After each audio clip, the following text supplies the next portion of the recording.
આજે આપણે ધોરણ 10માં સ્વાધ્યાય 13.1 એનો દાખલા નંબર 6 છે શીખવાના છે. એની અંદર કહે છે કે નીચેનું કોષ્ટક એક વિસ્તારમાં 25 પરિવારોના ખોરાકના દૈનિક ઘરગથ્થુ ખર્ચ બતાવે છે. એટલે નીચે જે આખું કોષ્ટક આપ્યું છે એમાં કંઈક 25 પરિવારોનું અવલોકન કર્યું છે અને એ 25 પરિવાર એ દૈનિક એટલે કે દરરોજનો કેટલો ઘરમાં ખર્ચ કરે છે એની માહિતી છે આપે છે. ધારો કે કોષ્ટક સમજે એટલે વધારે ખ્યાલ આવશે.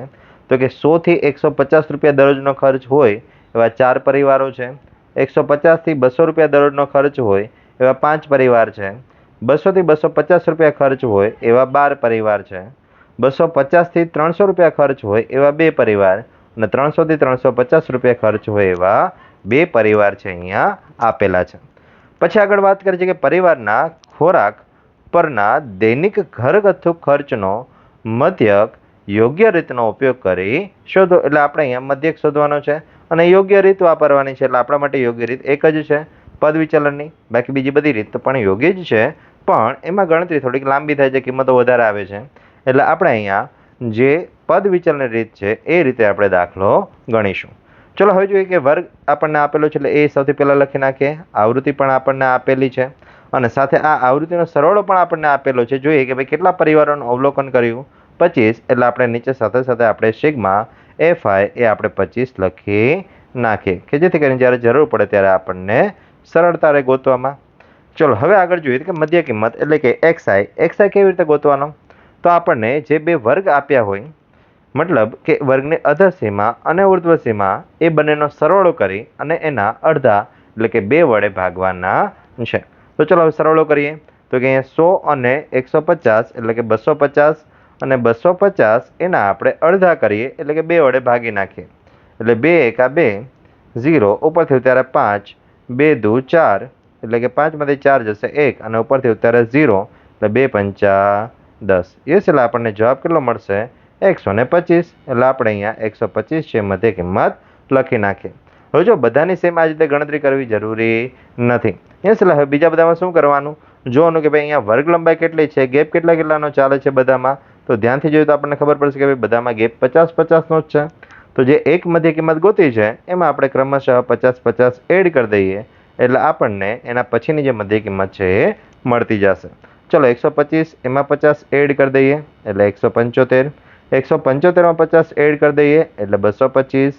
225માં 50 ઉમેરીએ એટલે આપણને 275 મળશે. 275માં 50 ઉમેરીએ એટલે આપણને મળશે 325. યસ, એટલે આવી રીતની છે આપણને આખી સંખ્યા અહીંયા મળે છે. ચલો હવે આગળ શું કરીએ? તો કે હવે UI ગોતીએ. તો UI માટે શું કરવાનું?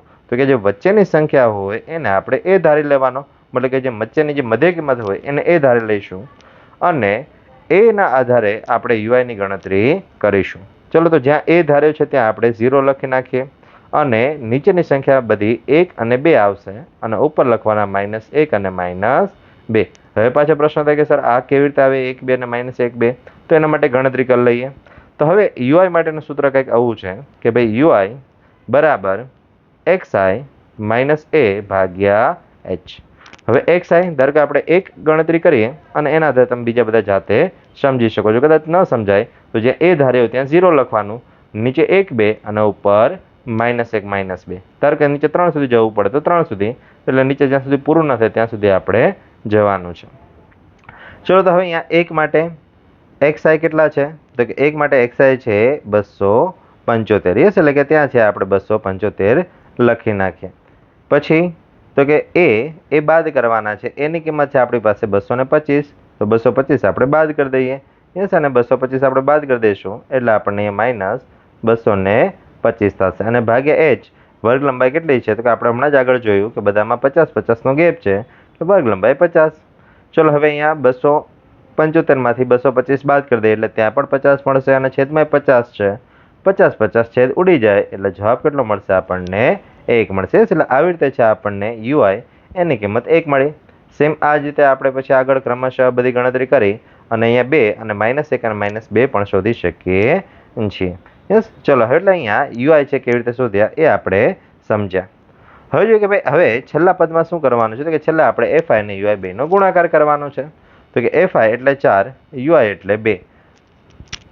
4 ગુણ્યા 2 એટલે 4 દુ 8 પ્લસ માઇનસ -8 પછી 5 ગુણ્યા 1 એટલે 5 એકા 5 આગળ પ્લસ છે અહીંયા માઇનસ એટલે પ્લસ -5 પછી 12 ગુણ્યા 0 એટલે 0 પછી 2 ગુણ્યા 1 એટલે 2 અને છેલ્લે પાછા 2 ગુણ્યા 2 એટલે 2 દુ 4 એ એટલે આવી રીતે છે આપણને ગણતરી થશે.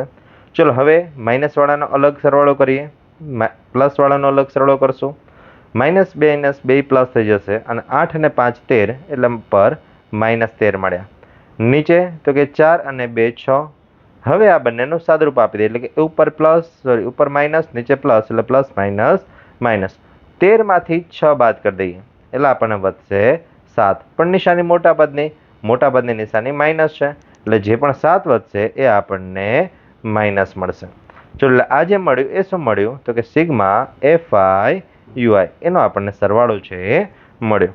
ચલો હવે આપણે સૂત્ર લખીએ અને જેની જરૂર પડે છે એ બધું આપણે ઉપર કોષ્ટકમાંથી ગોતી લઈશું. સૂત્ર યાદ કરી કે શું હતું તો કે x બાર બરાબર a plus sigma FI UI છેદમાં સિગ્મા FI ગુણ્યા h. ચલો હવે આપણે અહીંયા એની કિંમતની જરૂર પડશે સૌથી પહેલાં તો એટલે એ ઉપરથી ગોતી લઈએ કે ભાઈ એ કેટલા છે તો કે આપણે અહીંયા એ બરાબર લખેલું જ છે 225 એટલે ત્યાં આપણે 225 મૂકી દઈએ. પછી કોની જરૂર પડશે તો કે સિગ્મા FI UI એટલે પછી આપણે સિગ્મા FI UI લખીએ એટલે કે સિગ્મા FI UI એ આપણને કેટલા મળ્યા -7. પછી સિગ્મા FI એ સિગ્મા FI કેટલા છે આપણી પાસે અહીંયા તો કે 25 છે એટલે ત્યાં 25 લખી નાખીએ અને છેલ્લે આપણા h કેટલા છે તો કે વર્ગ લંબાઈ આપણે હમણાં આગળ જ જોયું હતું કે ભાઈ 50-50 નો ગેપ ચાલે છે એટલે વર્ગ લંબાઈ 50. એટલે અહીંયા આપણને h બરાબર 50 મળ્યા. ચલો હવે આ બધાની કિંમત છે આપણે આની અંદર મૂકી દઈએ તો a બરાબર 225 પછી સિગ્મા FI UI તો કે આપણી પાસે -7 છે એટલે ત્યાં -7 લખીએ છેદમાં સિગ્મા FI એટલે કે 25 અને ઉપર h એટલે 50. હવે જરાક ધ્યાનથી જો છેદમાં 25 છે ઉપર 50 છે તો 25 દુ 50 એટલે ઉપર 2 વધશે. ચલો હવે સાદુરૂપ આપીએ તો કે અહીંયા 225 પ્લસ માઇનસ બ્રેકેટ ઓપન કરીએ અને 7 અને 2 નો ગુણાકાર કરી દઈએ એટલે 7 દુ 14.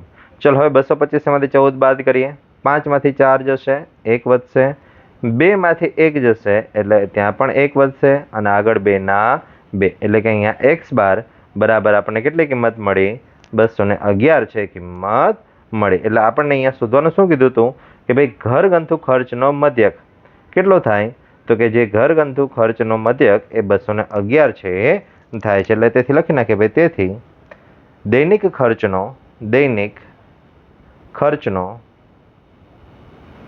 મધ્યક 211 થાય છે.